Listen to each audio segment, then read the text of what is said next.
Nice to see you guys again. I'm Candy Davis, your CPA that specializes in the taxation of crypto assets and looks nothing like an accountant. That's part of my charm, so we just roll with it. Today I want to talk about the pig butchering scam, which is the most common crypto scam that I am seeing in Canada today, and it is affecting many Canadians for millions of dollars. Essentially everything you have. If you are approached by these scammers and you get scammed, the goal is to bleed you dry. So that's why we want to talk about this today. There's not enough information out there and too many people are getting scammed. I'm taking it upon myself to do a mini series so that we can discuss what this is.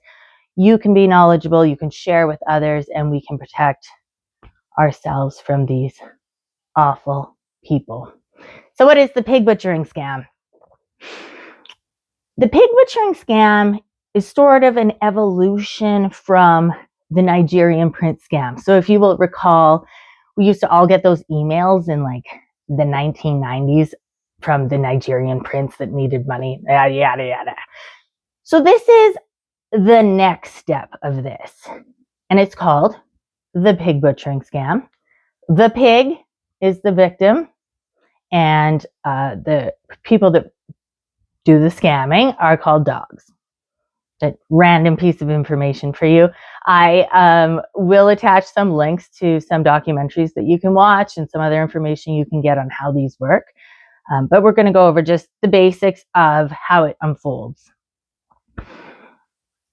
Generally, it will start with somebody being approached, like messaged by somebody else online. And I've seen it done through WhatsApp, just somebody like messaging and then saying, oh, wrong number. And then they do start talking to that person. Or through dating apps. Dating apps is very common. What else? Like Snapchat, Instagram, Facebook. So anything of the like where, you know, people that you don't know could potentially message you. And these scammers form sort of an emotional attachment. Like that's what they get from the other person. They're working on their vulnerabilities and their emotional needs. And they will form a friendship or a romance or some sort of tie between them and that person in order to earn their trust and obviously get them to give them all their money.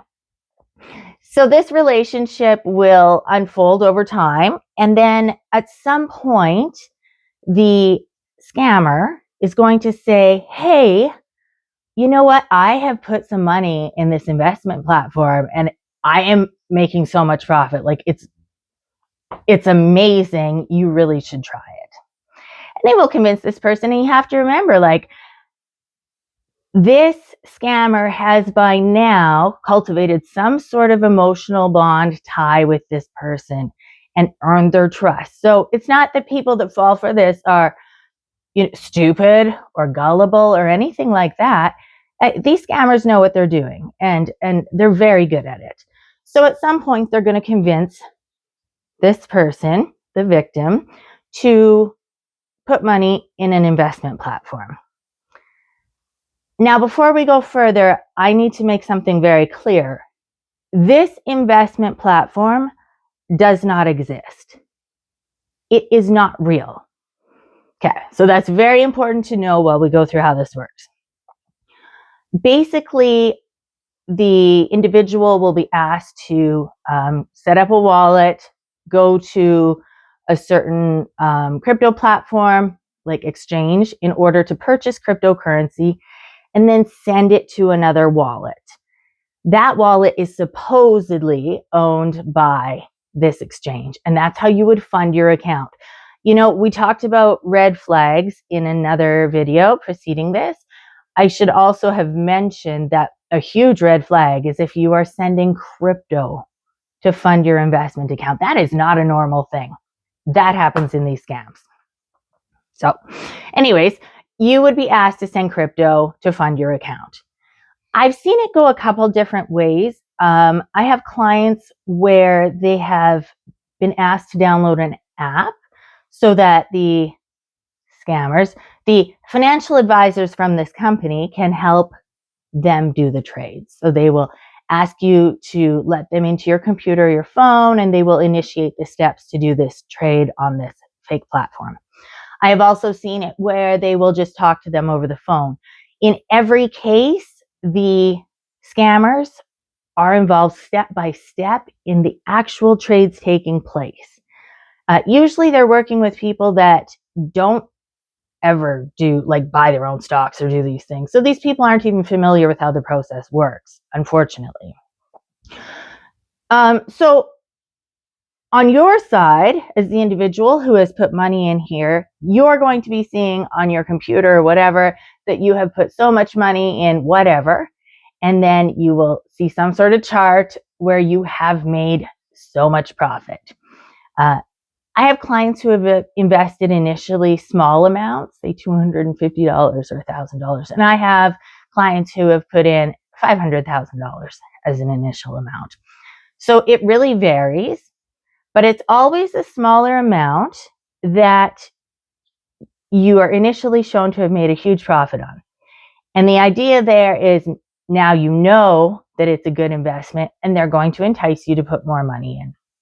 This is the point at which some people start thinking, is this real? And attempt to withdraw, usually a small amount of money, maybe that initial trade amount, maybe that profit, maybe a portion of what they had initially put in. And usually when you just try to take out a small amount at the beginning, you can withdraw it. I have seen clients they have received that money back. Not all the time, but in some cases. And I think these are cases where the scammers know for sure that there are deep pockets and there is lots of money to be taken from that person. Of course, if you can withdraw initially, you're thinking, oh, okay, this is legit. I've made so much money. Let's go. And so the majority of my clients are putting in everything they own. And what I mean by that is we're selling property, we're cashing out RRSPs, we're cashing out TFSAs, anything that you had set up for retirement, and putting all of this money in. So you might put in $2.5 million and then see that you've made $10 million. Amazing. Except for now you've cashed out everything you own. And this is where the problem lies. At this point, you are going to try to withdraw your money, right? You're done. You're tapped out. You've put in everything you had. You've made your profit. You're going to try to pull it out. And this is essentially where this part of the scam ends, is that you're going to ask to withdraw and either customer service is not going to be available anymore, or they're going to tell you that you need to pay so much in fees to withdraw your money. So I often see that they'll say, oh, you have to pay capital gains tax to these different countries for this amount that you have earned or profited before you're allowed to withdraw funds. And of course, this is just another step where they're getting somebody to send them more money and not getting money back. Or they'll say, well, we're going to send it back in crypto, but then that money will get stuck on the blockchain. That's not a thing that doesn't happen, but this is some of the reasons that I see excuses given on why it's held up and the people have not received their money yet. What else? Sometimes the individual will receive something in their wallet, a crypto wallet, but it will be a worthless token. So it might show that you've received 10 million tokens of something that looks like USDC, but it's actually a fake token with zero value. That's also common. And in those cases, the people don't realize right away that they've been scammed. Usually, though, when you're having trouble withdrawing and you're going through this process of having to pay extra fees, yada, yada, then people start cluing in. Though generally, they still don't know that they haven't earned all that money. So you have to remember what was actually lost isn't the $10 million, but it's what you sent or put into that. And as I said before, the platform is fake and you are not recovering those funds. In a future video, we're going to go over the evolution of the pig butchering scam and how it's gotten further, how they become more creative and where it is at today. But this is how it started a couple years ago, and this is how all of the ones we see today unfold. It will be a variation of that. However, there are now additional steps that people need to look out for.